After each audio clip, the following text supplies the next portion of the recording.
Hi everybody, it's 314 Reactor, and today we're looking at Red Faction Guerrilla, the 2018 Remastered Edition. Now this is the re-release of the 2014 Steam Edition, which is originally a 2009 game released for the consoles. This game has a lot of nostalgia for me, so we're going to be looking back at some of the times I had playing it, especially with the Wrecking Crew. Now this is a really fun mode that had a lot of good couch co-op memories for me. So let's have a look at some of the modes that are within the Wrecking Crew section. So you've got the Behemoth, we go around with a walker and do loads of damage. You've got the challenge mode, you've got the escalation mode, and you've got the barrel dash mode, and the rampage mode, which are all variations on a theme of causing loads of chaos and destruction. The main one we played was total chaos, which is where you do as much damage as possible in 1 minute with unlimited ammo. Now this was a ton of fun back in the day. I don't think it had any multiplayer capability, this specific mode, so you'd have to pass the controller back between a number of players to see who could get as much damage done in that time, and it was so much fun. It was so good. Don't really see too much couch co-op stuff these days, so it's really good to go back and look at it. So you can set the building collapse levels. I usually put it on high because low results in the buildings being really structurally reinforced and it's really hard to take them down. So we make sure that that is always set to high to get the maximum amount of collapsing buildings, and we'll see a lot of that with the physics engine as well, and we'll also talk about how the physics engine was vastly underutilized after this game came out.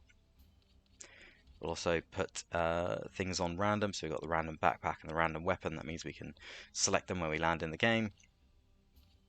And then put the rounds to into 2, that doesn't matter so much. Put the no time limit on and turn barrels on for now. We'll go on the first level complex.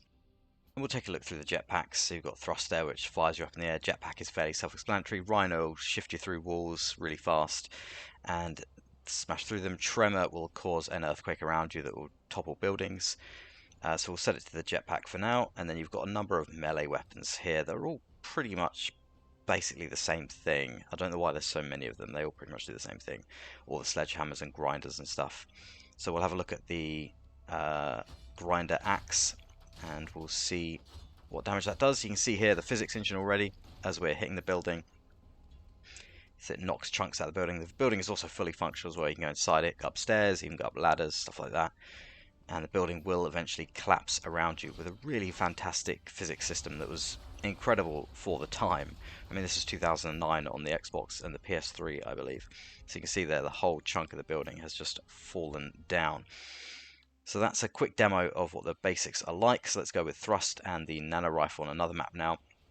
And the nano rifle melts buildings in really specific spots. So you can take out the load-bearing structures really strategically and then watch them collapse in really interesting ways. So you can see this building just collapses just as we take enough of it out, and it's such a cool effect.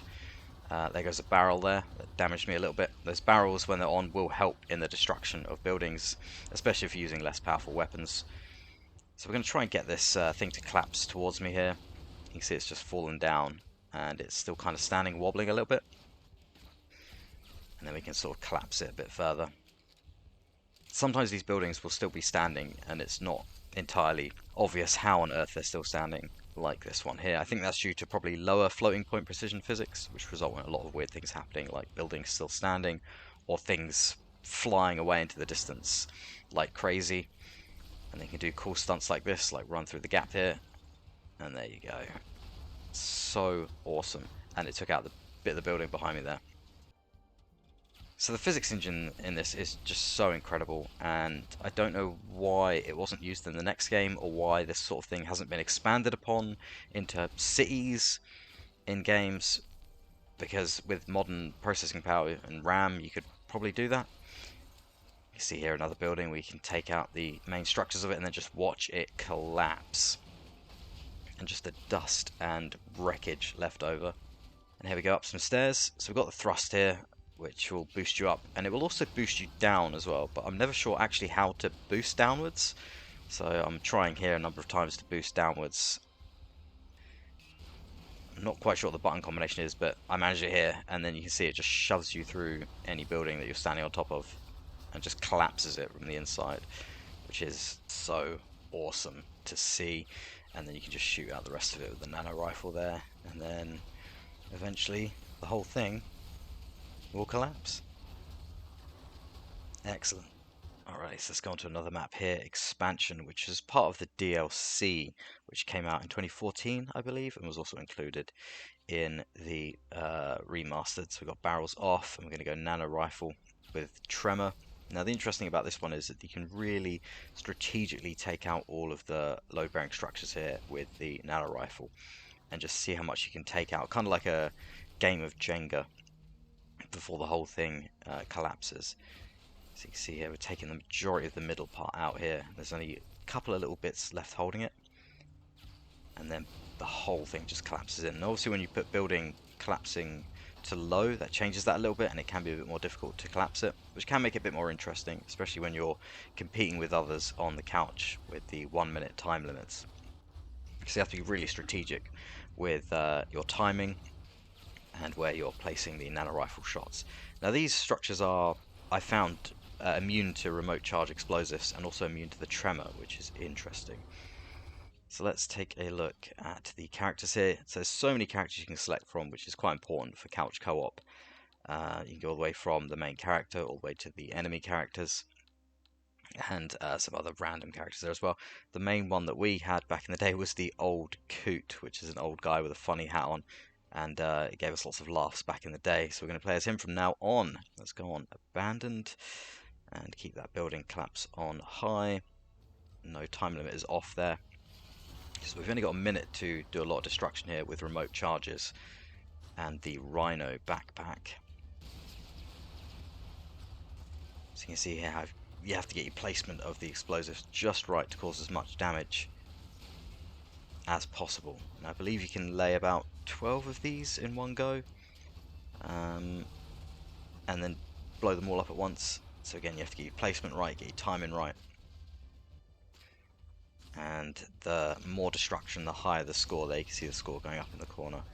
So we've got about 10 seconds left here, so get a few more remote charges out, as many as possible, in areas that look like they're going to do as much damage to the building as possible. And then when the time's out, you can still see that the building can collapse even when the time is out during the break. So you'd get moments where you'd get a few extra points in the break as you see a huge building collapse. Let's check out the rocket launcher here on Vista. This gives you some idea of the explosive damage from a distance, which is really, really cool. So essentially what you could do is sit there on the couch and strategize what were the best backpacks and best weapons to use, the best placements on the buildings, and just compete with each other who can destroy the most efficiently. It was a lot of fun back in the day, a lot of fun.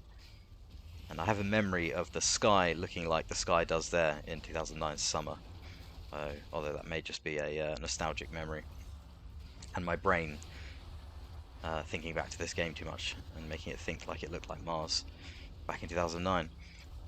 Look at that destruction, it's so cool, and all the wreckage left after is amazing. Let's go on a bit of Cascade here. This is a really cool map.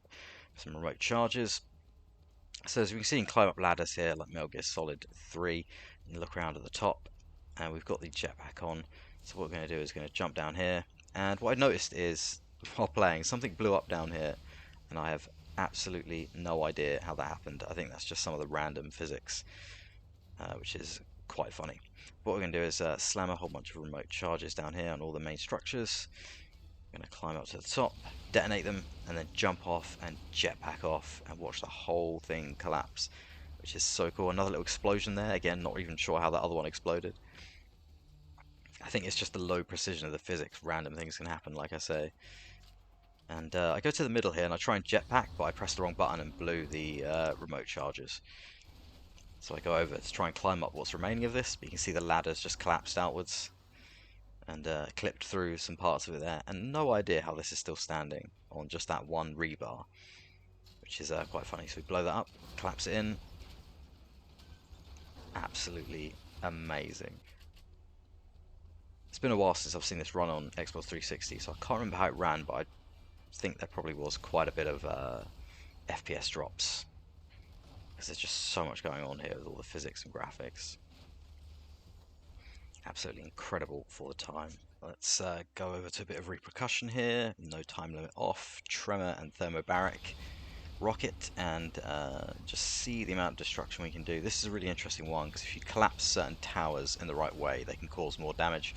Again, all part of the strategy, but because we're using the thermobaric, you can pretty much just launch it in and blow everything to absolute pieces. And it's not so much about the strategy, it's more just about getting as many rockets out as possible before your turn's up and you have to hand the controller over to the other person. This was so much fun back in the day, like I say, and it's so good that they let you also play it on your own, pretty much, because it's just fun to just blow stuff up. This is the main mode that I played it on with my friends. We played a little bit of the single player together, but not too much, so if this video gets enough views, I may do another look at this and possibly look at the single player. So you can see there, that's the end of that round, and then you can flick over to the nano rifle and thrust, and here you can see how you get a bit more strategic by taking these towers out and then watching them collapse in and take that building out in the middle, and you can see it really increases your score there. So instead of having to manually take that building out in the middle, you can just use the destruction of the other buildings to take it out. Now we're going to pretty much go through this bit in real time and just go through what a minute would look like with a single round. As you can see, we get knocked over there, and that loses a bit of time. There's also a bit of megalophobia with this, especially when you crank up the FOV and look at some of the larger buildings, because some of these buildings are quite big. When they collapse, it is quite scary, like megalophobia, you know, like those videos of huge pylons collapsing.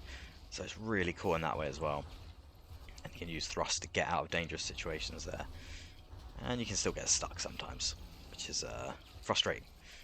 I think we get to about 100,000 points on this.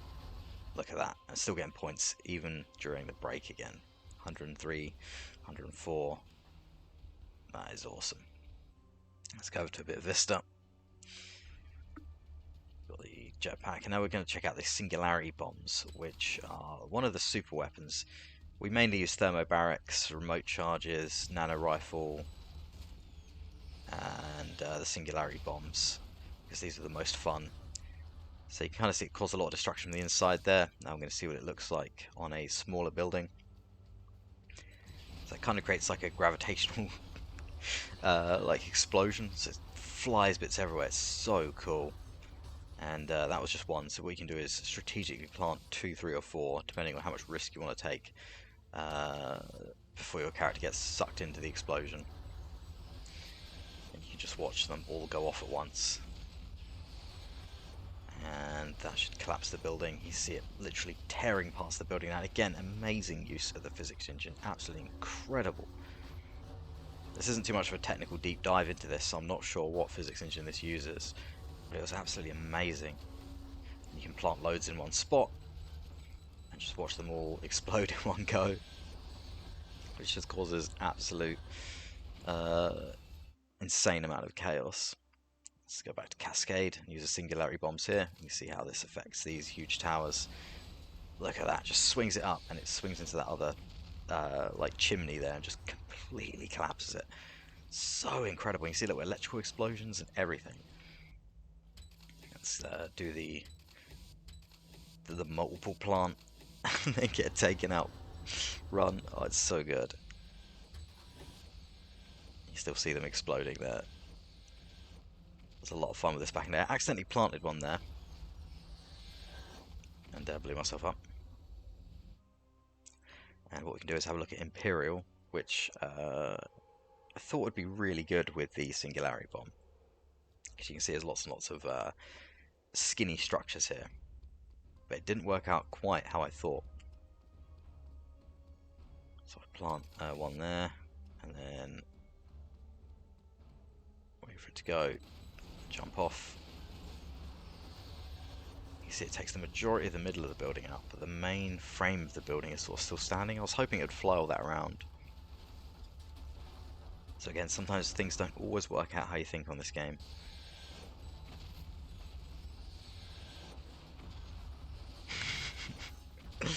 Oh, it's so much fun though. It's so much fun. Like I say, sitting on the couch with your friends and shouting at the TV for the building to just collapse when you've got seconds left. It was so much fun, so much fun. And then cheering when your points would go higher than the other person's just during the break as well, just as a building collapses in. You kind of see just as buildings are about to collapse, the screen starts shaking as well to show that they're becoming unstable. And due to the way the physics works, they could sit in that state for quite a while and then just randomly go, which is always amazing. Here we go, we're going to blow up this entire bridge with a whole load of singularities.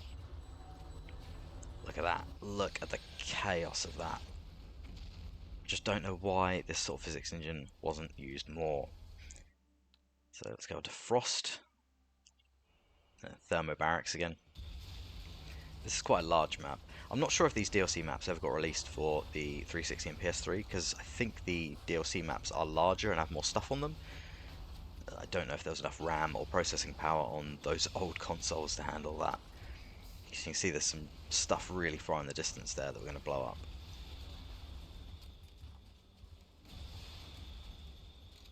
Yeah, this was a really crazy time. A lot of fun, a lot of nostalgia. Just building collapse there, there we go. Thermobarrack was just absolutely devastating. It's got a bit of watchtower, and nano rifle again. Look at that. What we're going to do here is collapse this, then shoot a hole, and then go through the hole. Yes! So awesome. Again, this isn't going to be too much of a detailed look into this, it's just more of a nostalgic video, so we're not going to be looking at every map, every weapon. If this gets enough views, we may revisit the game in a deeper perspective at some point. Look at that building collapsing there, look at that.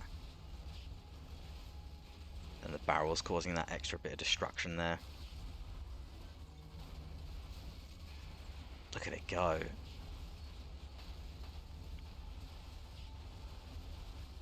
I'd just love to see this on a larger scale. So yeah, that was Red Faction 3 Guerrilla on the Wrecking Crew mode. Just a nostalgic video looking at some of the fun times I had back in 2009. I can't believe it's 16 years ago now. We would have been sat there playing this in the heat of summer 2009. So much fun, really, really enjoyed it. I just don't understand why the physics engine was expanded upon. It's kind of like Geomod for the original Red Faction. What they should have done was expanded the Geomod out, taken this physics engine and made another Red Faction game with the Geomod terrain destruction and also massive building destruction to like a point we've got entire cities. But yeah, thanks for watching. Leave a like, let me know what you think in the comments if you ever played this game and what you think of the physics engine and why they didn't expand out on it. Hope everyone's staying safe, and I will see you in the next video.